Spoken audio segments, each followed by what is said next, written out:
with the AAT, it's impossible to even get an advocate to assist with the proceedings, as there has been a 400% increase in people needing these advocates.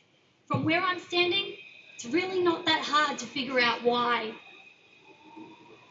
It's estimated between 3,000 and 9,000 Australian children are diagnosed with global developmental delay in any 1 year, and autism diagnosis is only on the rise. I'm certain that if our children were better supported with sufficient early intervention, we would be giving our children the best opportunities to thrive, and in turn, they will be less of a burden on the taxpayer later in life. The NDIA has so much potential and could be so incredible. If only Morrison's NDIA put the best interests of our children first. I have faith that Bill Shorten is here to pave the way. He did it. I'm speaking out today on behalf of all of the parents that have been left in the cold by the NDIA, in hopes that my voice can raise awareness and at least make a small difference. Thank you so much for listening to me.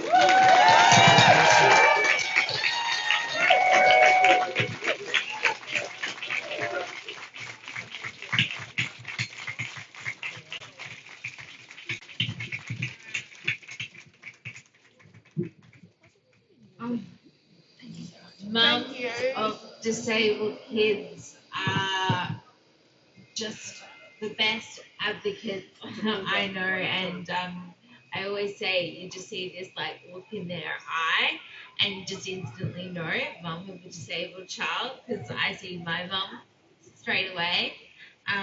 When I look at Brittany, I hear and listen to Brittany, I hear my own mother and hear the fight that she had. And there was no NDIS. This kind of fear for your kid's future, that kind of worrying about what kind of life, what kind of support our kids are going to have, that was the promise that Australians made to mums and dads everywhere. And we've broken that promise. And no more up for Saturday. So our next speaker, and I promise there's not too many more, and then we're getting our chants on and we're getting loud. But I think it's really important. We're hearing from the experts here. We're hearing from people who have experienced this. So Bianca Haywood is here today, and is in their words, the voice for her husband Ian, who's also here today, but has asked Bianca to speak. Bianca.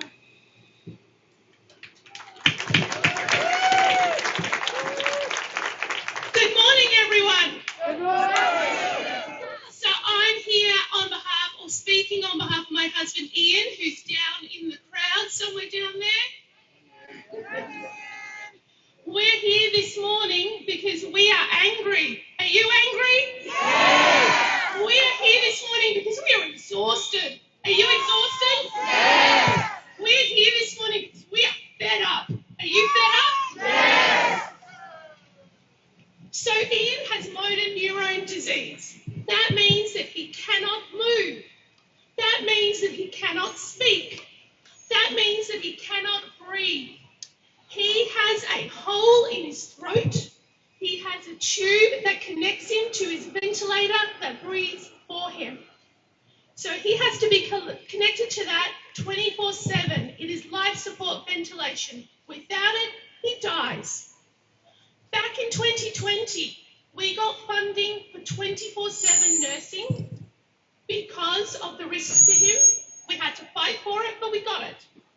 And then in 2021, with no warning, with no explanation, that funding was cut by 75%. We've had internal review after internal review. Each time we presented them with evidence, the NDIA wanted more. Each Each time they changed the goalposts, we gave them the documentation, we gave them the evidence. We took a log, we had a log for 8 weeks of how many near-miss incidents there were.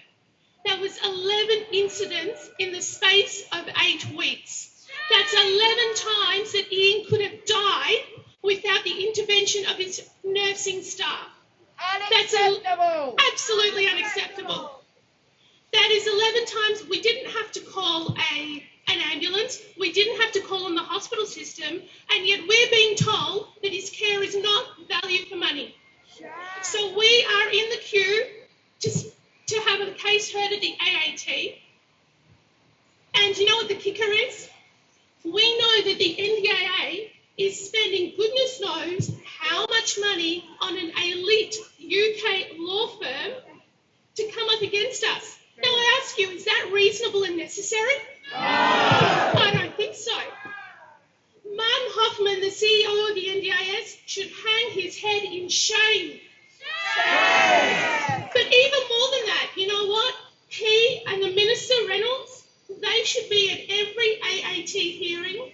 They should hear the story of every NDIS participant and their family. And after hearing their stories, they should explain to us, looking at us in the faces, and explain to us why it is reasonable and necessary to pay the money to the lawyers and not to fund the plans so that people can actually live without being terrified they're going to die each day because they don't have the care that they need. Thank you.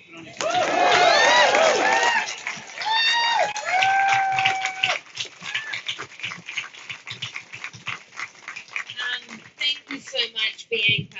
Look, the Defend Our NDIS campaign has held, including on our National Day of Action, over 40 events. I think it says a lot that Minister Reynolds hasn't attended one of those events to look us in the eye and explain not just her government's record on the NDIS, but during this campaign, the current government has not released their policy for the future of the NDIS. So, no, it's not good enough. And I think it says a lot about how seriously they take listening to us, really.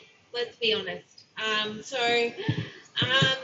It's now time to hear from Rachel Thompson from RIA,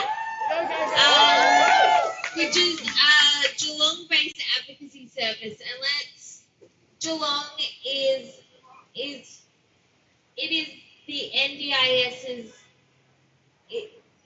it's its home. Geelong is where the NDIS first started. It was its first trial site. Geelong led the way. So REAC has been an incredible leader in advocacy on the NDIS, and I welcome Rachel. Thank you so much.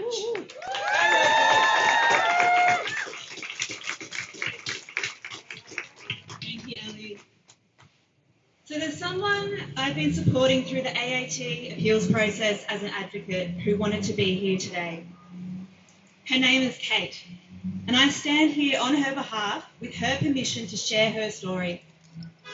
She can't be here because for over 2 years, she has been so impacted by the review process and the AAT process that she's not able to leave her house.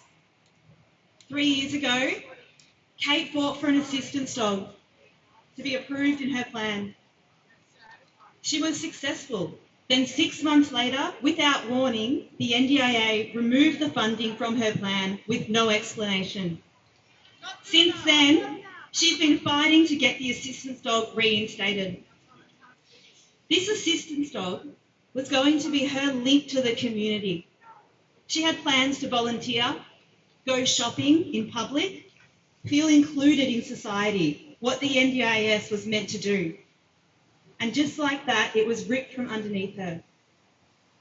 She told me yesterday she'll now be withdrawing from the tribunal process because the process made her so unwell, she no longer feels able to look after a dog. The relentless request for additional evidence. She spent all her therapy funding in her plan getting more evidence. I quote from Kate, They mess with your mind. This is never ending. I am in the worst state I have ever been. I have nothing left in the tank. That's a shame. Unfortunately, for years we've been seeing these practices from the NDIA at the AAT, and now with a 400% increase, the essence of Kate's matter is not uncommon. The scales are tipped against anyone trying to appeal the AAT. The fight against the tribunal is like playing a tennis match against the agency with a ping pong bat, with the agency setting all the rules and constantly changing the rules. And there is no referee. In 8 months, the agency has spent $32 million on outsourced top-tier lawyers. This process was meant to be non-adversarial. So funding for the next 3 years for advocacy and legal aid support at the AAT is a combined $30 million. So the agency has spent more in 8 months on top-tier lawyers than 50 advocacy and legal aid organisations combined across 3 years. How is this justice? Unacceptable. Like many advocacy organisations, our wait list for direct NDIS appeals support is closed. We simply cannot meet the demand with our resources, and it's devastating us every day to turn people away. Last month, we turned away 50 people wanting advocacy support for the AAT process. The NDIA brushed this off because AAT matters are only a small percentage of NDIS participants. But in our view, one person being treated like Kate is appalling. And we know many people are so fearful of the process that they're not even applying. What a failure of the system. The cuts in plans and the rise in AAT cases is devastating. But the chorus of voices speaking out are so powerful, and it's going to keep getting louder until something changes. Thank you.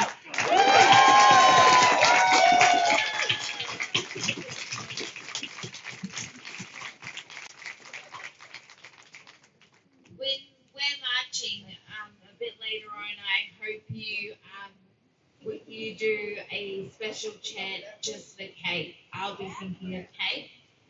Now, of course, EAC is completely non-partisan and we are always fair, so we invited representatives of all the major parties to attend today's rally and speak. And can I just say, let's focus on the incredible people we do actually have here to speak. And I do mean incredible. We have today Mr. Bill Shorten from the Australian Labor Party, Senator Janet Rice from the Australian Greens, and independent candidate for Goldstein, Zoe Daniel. So we're going to let each speaker just quickly say a few words. It does say here for me to say we did invite a representative from the Liberal Party, but sadly no one was available. But I have unacceptable. I think I have read that sentence so many times. It's automatic. But firstly, I'll call up Senator Janet Rice from the Greens, who will be delivering a message on behalf of Senator Jordan Steele-John. Thank you, everyone, and thank you so much for being here, standing up for your rights and what you deserve, and what the NDIS was set up to provide for you when it was established a decade ago. I want to start by acknowledging we're here on the lands of the Wurundjeri people, stolen lands, and to acknowledge their elders and any First Nations peoples who are with us here today. Justice for you. We have heard so many stories today, and we have continued to hear stories about people are not getting the support they need through the NDIS. That the whole potential and the whole purpose of the scheme is being undermined by the Morrison government. that Morrison is nobbling and hobbling the NDIS, and it's got to change. And we can change it, because in fact we know in 2 days' time we've got the potential for change. We need to kick out the Morrison government, who frankly do not care about your rights, who are happy for you to just be living substandard lives, who are not interested in fulfilling the potential of the NDIS, of giving you the essential supports you need to be living good lives. So I'm here on behalf of Senator Jordan Steele-John, who of course is the spokesperson for the Greens on disability, who has done so much hard work for people with disabilities in the Parliament in the time that he's been there, including getting his advocacy for the Royal Commission. The Greens commit. We want to see the Greens. We want to kick out the Morrison government. We want to see a new government. We want to see the Greens in shared power so we can push that new government to actually deliver for you. There is more funding that is required. The Greens have committed to $160 million extra dollars for funding for the NDIS. There is money that is needed for the NDIS Quality and Safeguards Commission, and we've committed to $300 million so that they can do their job.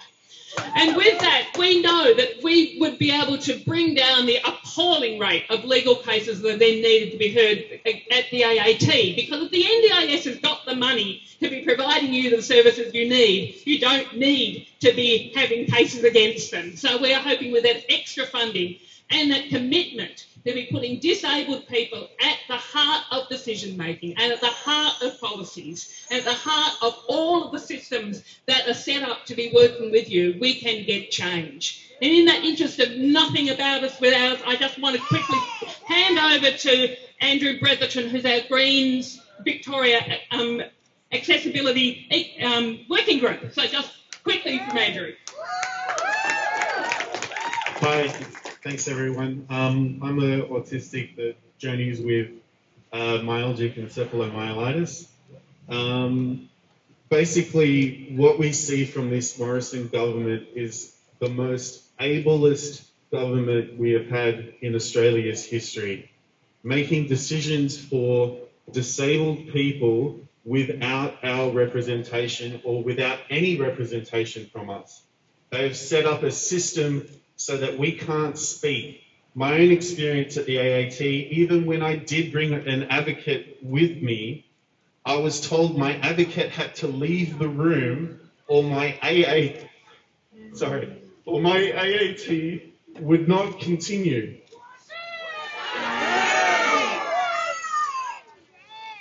And because my disability is an invisible disability, when I provided evidence to the NDIS, after being rejected 3 times, that I do have a physical disability that affects me, the AAT provided evidence that was over 20 years out of date and rejected by Cochrane reviews as their evidence. And when I submitted evidence of the most up-to-date evidence of our disability conducted in Australia, they sent me an opinion piece as their evidence of why they would reject it. Disabled people won't survive another Morrison government. This is a man who told us he was blessed not to have disabled kids. Well, I'm disabled and I'm blessed.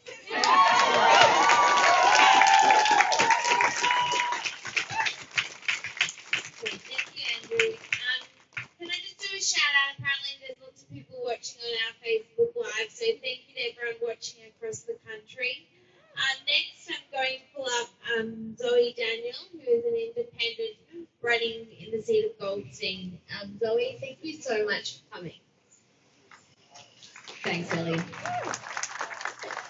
I stand here as an unaligned independent to speak to you because I've been listening to my community. And many of the stories that have been told during this campaign mirror what you've heard from Brittany, Bianca and Kate. People are being re-traumatised by a system that is designed to support them, and so are their families. this is something that can't continue. This is a system that was set up to support people, to fill a yawning gap in our government's responsibility to provide care for all. A scheme which won universal support at its inception, but it has become a plaything of politicians and lawyers. The promise when the NDIS was set up was that for the first time, the disabled, their families and carers will have their needs met in a way that truly supports them to live with choice and dignity. That it will bring an end to the tragedy of services denied or delayed, and instead offer people with disability the care and support that they need over their lifetimes. And yet here we stand today with all of you 2 days before an election, fighting for the survival of that system and fighting for that support. Now, I'm an independent, so I seek to be an honest broker and an advocate from a crossbench in a two-party system that I think is broken because it's so combative that the parties struggle to have conversations with each other and collaborate on issues such as this. So if elected, I promise you that I will advocate for an end to cost cutting of the NDIS, that I will advocate for a well-funded and administered NDIS, including structural change to alleviate administrative issues that are again contributing to that re-traumatisation. I'll press for the implementation of safeguards to prevent predatory, negligent profiteering and also the retribution that people are experiencing at the AAT. I'll fight for the implementation of the recommendations of the forthcoming Royal Commission on Disability, which is due to deliver its report in 2023. In short, I will endeavour to continue to listen and to be a strong advocate for people with disabilities who live in my community. Thank you. Thank you, Zoe. And finally, I'm going to ask Bill Shorten, who very well may be our next NDIS minister in just a few short days. So I'm keen to hear your thoughts, Bill, on this. Bill Shorten.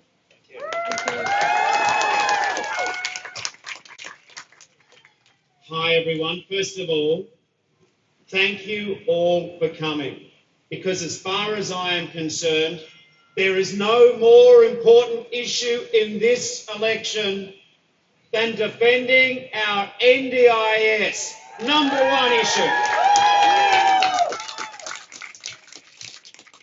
I acknowledge all the fantastic speakers who've spoken before. You know, if you ever needed a reason to kick out, if you didn't know already a reason to kick out the useless Morrison government, we've just heard some powerful arguments today. All of the speakers have been fantastic. Can we acknowledge them again, please?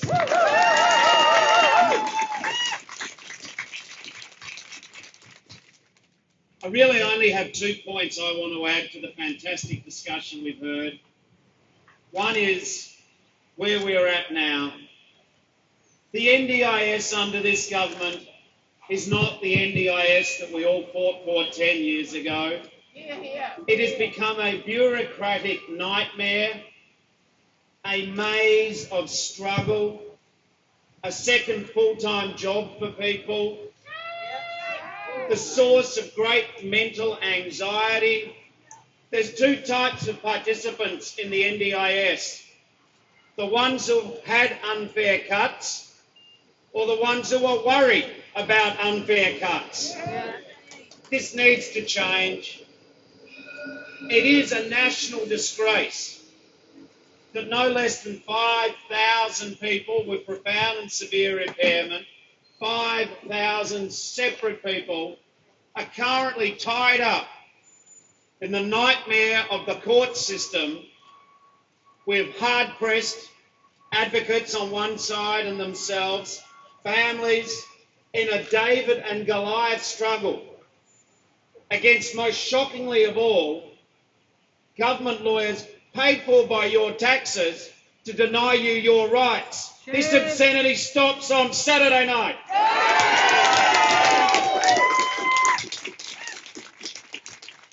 You know the problems. You wouldn't be here if you didn't. So that was the first thing I wanted to say. The status quo is unacceptable. It is not what the scheme should be. But I want to give you one other thought, and it's a message of hope. If Labor forms a government after Saturday's election, I promise you that if I'm the Minister for the NDIS, in the first 100 days, the first thing we'll do is make sure that people are prepared for COVID, because people with disability were at the back of the queue in a revolting fashion for 2 years. But the very second thing I'll do, seconds after the first thing, is we'll call the heads of the agency in. We will say to them, get us a list of all the matters in court, because too many of those matters shouldn't be in court. What we will say is that where we're spending more money than we're fighting about, that stops on Monday.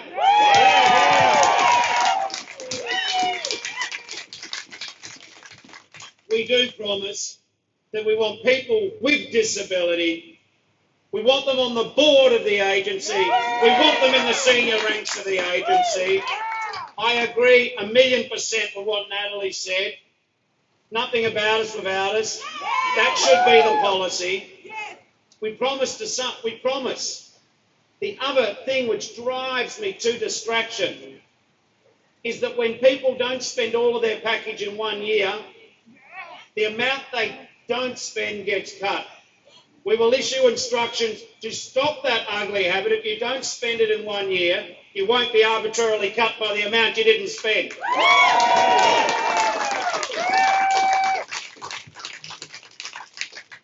My vision for the NDIS is it's not a payment system, but it's the flagship for a whole view of disability in this country. See, the best way to defend the NDIS is to have a national disability strategy, is to make sure that people with disability get a fairer chance in the employment market, a better go at schools, a better go in transport. For me, people with disability and the people who love them are not invisible. You are crucially important. But I do say this in closing. One thing which makes me worried above all else if Morrison gets re-elected, the thing which scares me most, and there's a lot that scares me about the incompetent, corrupt sickness at the heart of the Morrison government, a shocking and shameful government in so many ways, but the thing which scares me most about Morrison getting re-elected, creeping into power with all those dodgy alt-right small party preferences, where people think they're protesting Morrison, voting for a small party, but then their preferences are recycled back to this worthless, incompetent rooster of a Prime Minister. What scares me most is what will happen to the NDIS.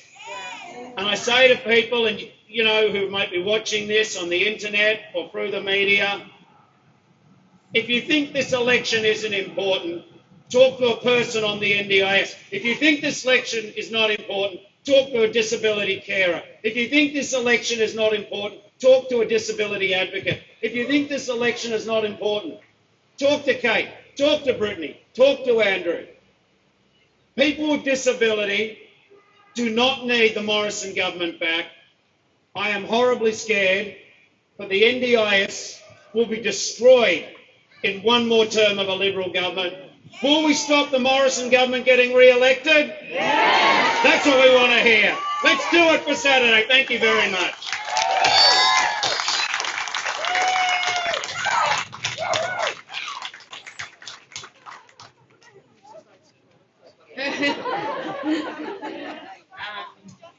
Bill's claiming the dogs are not Morrison fans either. Thank you, Bill. So who's ready to march?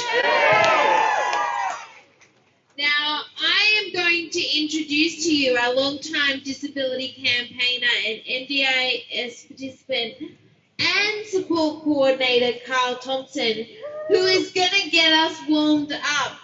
That's right, he is in charge of the chants. So we're gonna hit the streets. We are going to walk in 10 minutes. What is taking NDIS participants 10 months? We are going to go from the NDIA to the AAT, and we're going to take that journey with the fury and determination that this whole campaign has. Let's do this for all the people with disability who can't be there, and let's raise our voices. Carl?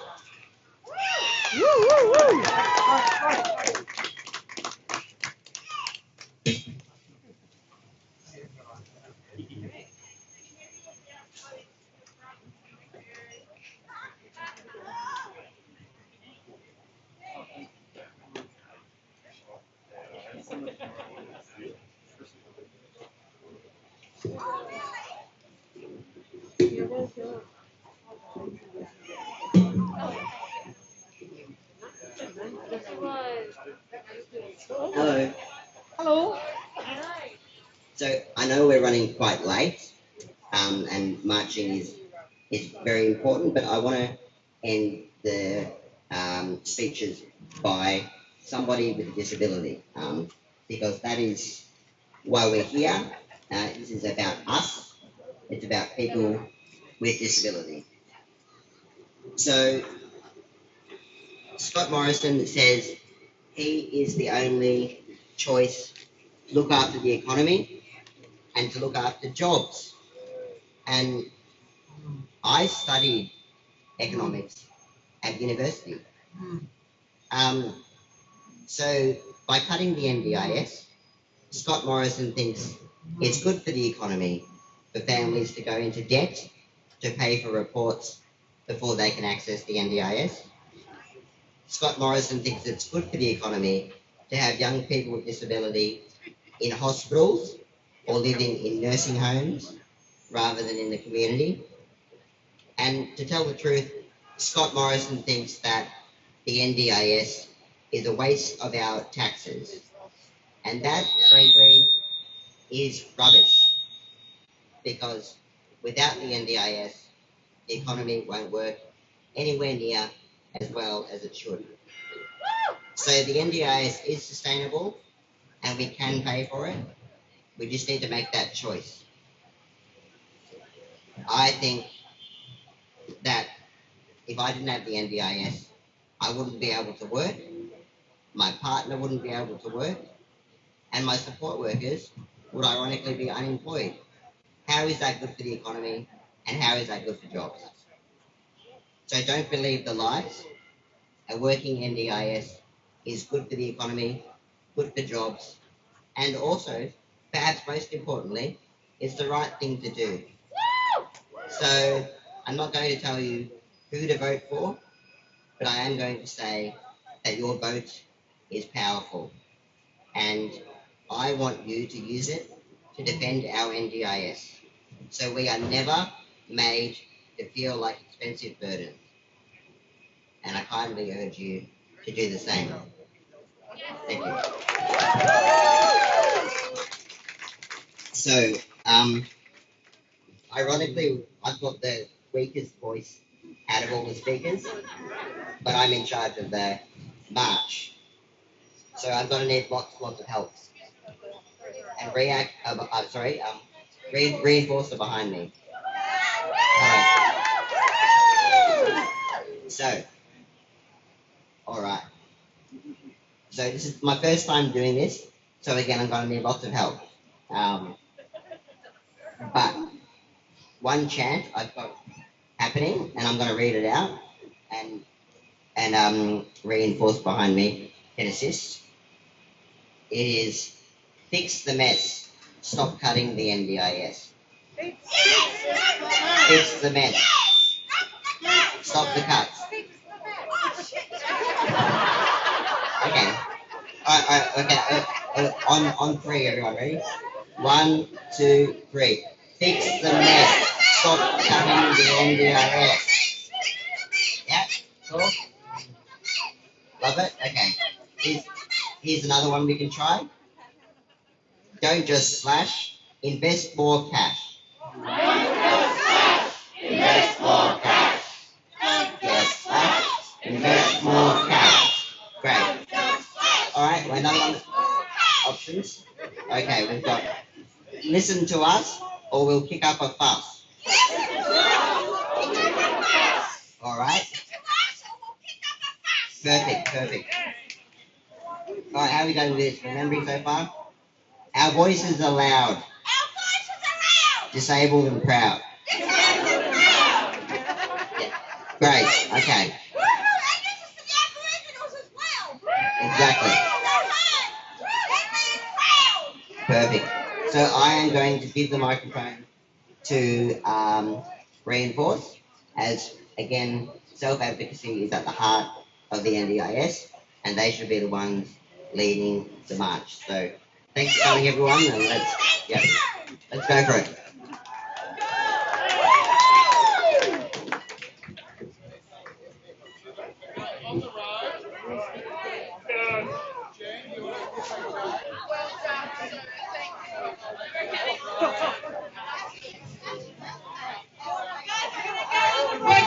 Hey everyone, it's Jean. We are going to walk on the road down to William Street and then turn left down William Street. You can stay on the footpath if you want, or you can go on the road. We've got support.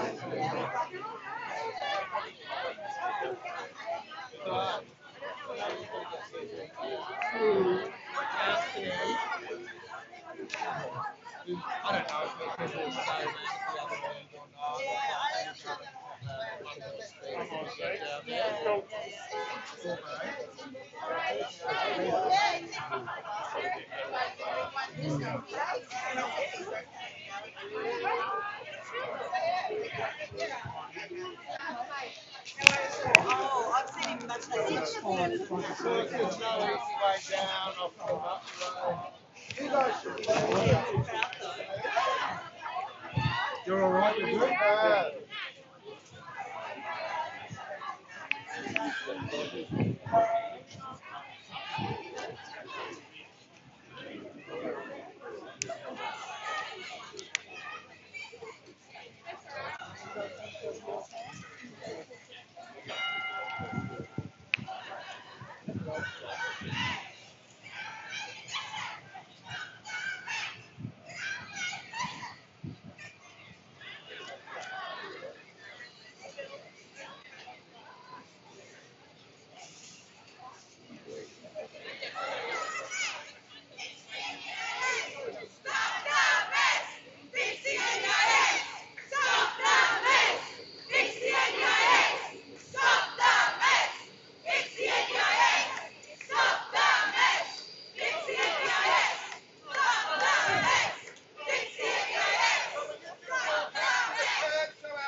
Just find out what you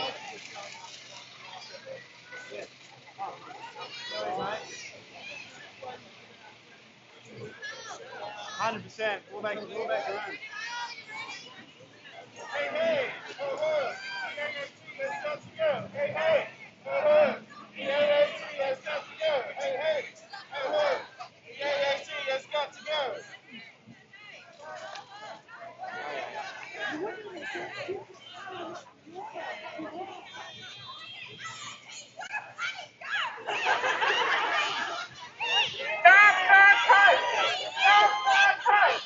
Stop the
Oh, sorry. What?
Always left me a little bit amazed at the true atrocity that is the AAT system.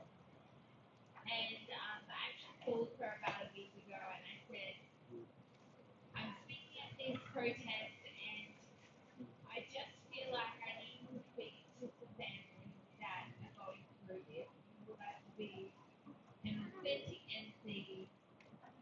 And she said, but you've already spoken to all the families that are willing to speak to the media. And all of the families that are left are actually so traumatized by the process, they never want to speak about it again. And I think that is what we are putting people with disability and their families through. A system whereby they can never speak of it again. What are we doing? What are we doing? This is a scheme that is supposed to be improving the lives, improving the health of people with disability. And we are actually traumatizing them. We are actually breaking them. We are actually harming them. And these people can't actually speak about it. And it is people like Naomi that I am so thankful exist in this world in order to have our back. But unfortunately, the amount of money that the Morrison government is pouring into fancy law firms,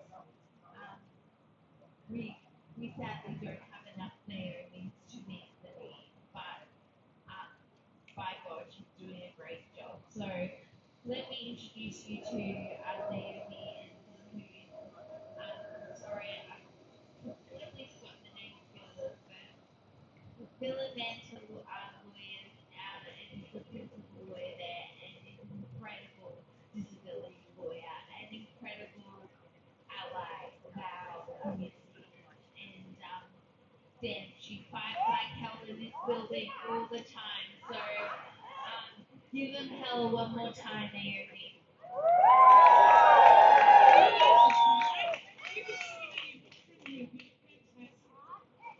like to just go back to where you started. Some of these words might sound familiar to those of you who were there. This scheme is ambitious, and necessarily so, because more than 400,000 people are living with significant and permanent disabilities. Because carers are required to stretch the bonds of obligation and kinship past breaking point. Because the nation is being robbed of the human and economic potential of people living with disability and the contribution they can make to our shared future. Because while the promise of fairness and equality that lie at the core of our national ethos is denied to some Australians, we are all criminals. The need for this bill is urgent and the wait has been too long. 12 years ago, that was the speech, second reading speech, bringing in the National Disability Inclusion Scheme Bill. Is this what we got? Did we get fairness? Did we get inclusion? Did we get youth all active in the community? Did we get the potential of every single disabled person in this country coming to the fore? Did we get this? Lawyers fighting people with disability. People with disability who don't have verbal skills, who are locked in group homes, who have nobody to speak for them, being hounded out of the AAT by corporate lawyers, saying nobody else can help them because they don't have the legal right. People having their funding cut 3%. People having their funding cut for no reason, being dragged into the tribunal, not listened to, not heard, ignored, shouted at, thrown out, down the stairs. We are being treated like rubbish. You are being treated like rubbish. It has to stop. Enough with the cuts, enough with the shameful behaviour, enough with the sending in the lawyers when you just need to have a conversation, and enough with taking this scheme from the beautiful concept that it was of equality, fairness, inclusion, and the right thing, and turning it into this kind of crap.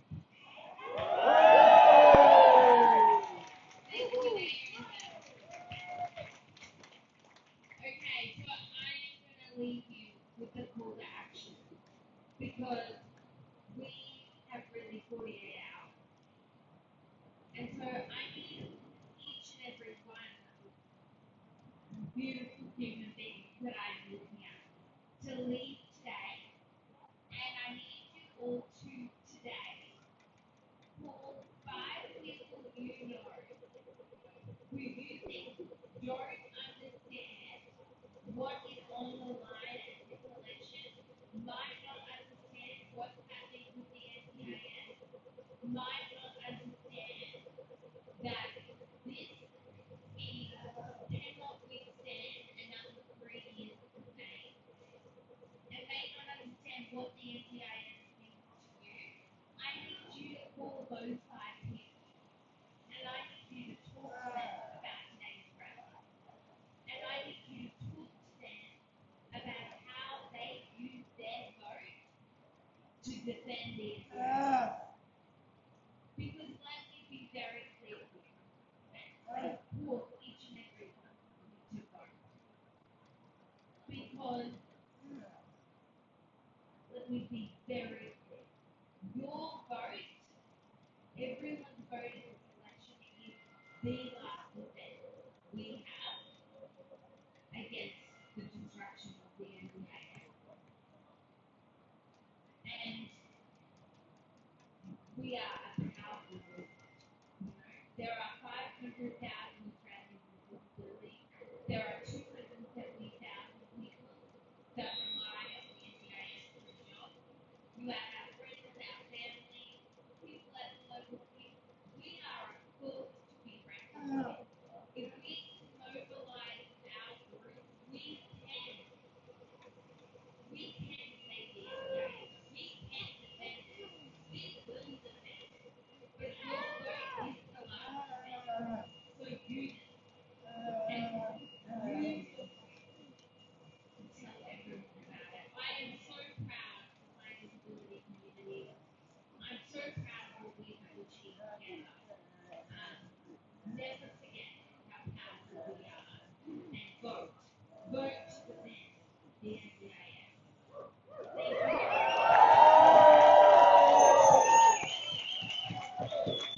Let's bring in the choir for your song.